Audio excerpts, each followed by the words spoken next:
tayo dito sa Veterans, magra-right to Mindanao Ave. Tignan natin kung paano makapuwi ng Caloocan ng mas mabilis kasi bago na tong Mindanao Ave extension to all the way to North Caloocan. Okay, so right na tayo sa Mindanao Ave. So tuloy-tuloy lang tong straight. And then, tingnan natin mamaya, banda doon, kung ano nangyari sa Mindanao Ave extension. Close na dito, papuntang NLEX pa left. Dati, pinagkakaguluhan daming lane dyan, kaliwa-kaliwa. Ngayon, you have to go straight, tapos mag-U-turn. Una, yung class 1 for U-turn. And then next is class 2. The next, no, class 1 and 2 is the first U-turn. Ito. Tapos may cones dito sa gitna.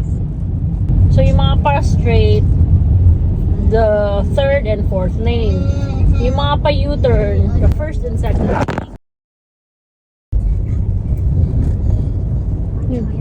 Okay, yun na yung U-turn slot ng class 1 and 2. Ngayon, yung class 3, ito na yung next U-turn slot. To the right, ito yung MRT construction. Or subway pala, subway. Ayan yung U-turn slot ng class 3. Tapos dito, ang bibilis na ng sasakyan kahit walang ilaw sa gabi. Then mag-merge na. So from 4 lanes, magiging 2 lanes. Mindanao Ave extension pa rin tayo. Ito na yung subway, oh. Hanggang dito na sa ano eh, 3rd and 4th lane. Siguro, ewan ko kung ano. Nagdadig sila dyan, kaya Malapit na sa house kami. malapit sa house. Yes, Ari.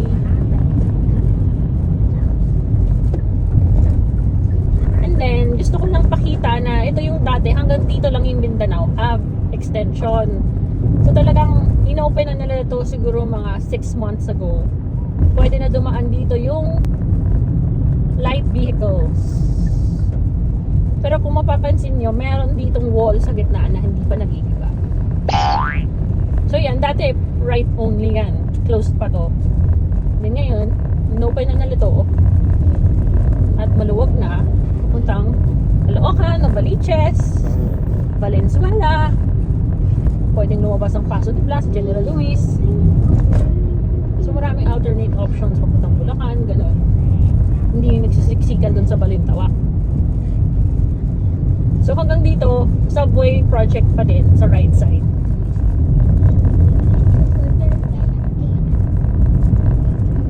Malawak dito tapos malinis pero madilim. So dahan-dahan lang dapat tayo.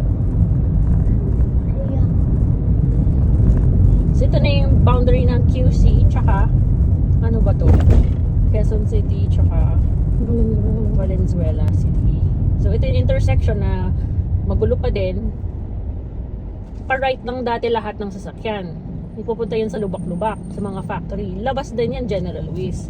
Pero ito, inopen na nila to for light vehicles only. So dediretso tayo mga kasonep papuntang really extension ng Mindanao Avenue, the new extension for light vehicles. Yan. So ang dami pang kung gabi dito madilim, mahirap ano, tas lubak-lubak pa rin dito sa right lane, yung lane natin ito. Tapos mag-overtake kayo dito, hindi naman overtake pero two-way, pero half of your tire would be on the road. So ang gagawin ko, bibilisan ko dito ng bahagya, tapos hanggang may kasalubong na, tsaka ako pupunta sa half lane. Kasi tignan mo, ang grabe lubak ko. Dito na lang, matibay itong sasonet. Yan. Yung dating naka-iyo na ako, takot-takot dumaan dito. Yan, medyo naayos na nga ito sa lagay na to eh. Yung mga lubak-lubak na yan, kayang-kaya ni Sonet. We've had worse. Ito, madaming tao dito naglalakad sa gabi. So, dahan-dahan lang talaga. Dapat. Tuloy-tuloy na to, papuntang General Luis. Wala lang talagang ilaw. Pero maganda kasi sobrang nakatipid ka sa oras. Kesa sa dun sa kanan na side. Sobrang layo pa ng ikot. Tapos traffic sa General Luis. Okay, paakyat na tayo. So, buwelo tayo.